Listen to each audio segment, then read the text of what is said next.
रक्षाबंधन साजरा करण्याआधीच बहीण भावाचा सोबतच मृत्यू. सोलापूरमध्ये भीषण अपघात. रक्षाबंधन सणासाठी आलेल्या बहिणीला कारमधून गावाकडे घेऊन जात असताना कारचा भीषण अपघात झाला. या अपघातात बहीण भावाचा दुर्दैवी मृत्यू झाला आहे.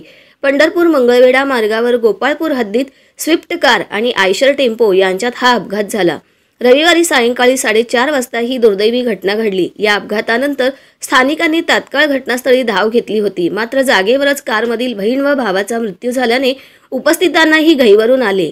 पंढरपूरहून मंगळवेढाकडे निघालेली स्विफ्ट कार क्रमांक MH13B N6649 ची पंढरपूरकडे येत असलेला आयशर टेम्पो RJ36GA 796971 या गाडीला समोरासमोर जोरदार धडक बसली. त्यामध्ये स्विफ्ट कारचा चक्काचूर झाला असून स्विफ्ट कारमधील बहीण भाऊ जागीच ठार झाले आहेत. मंगळवेढा येथील रोहित तात्यासो जाधव वय 25 वर्षे, ऋतुजा तात्यासो जाधव वय 19 वर्षे अशी मयत बहीण भावाची नावे आहेत. दोन्ही मृतांचे मृतदेह पंढरपूर उपजिल्हा रुग्णालय येथे शवविच्छेदनासाठी पाठवण्यात आले आहेत.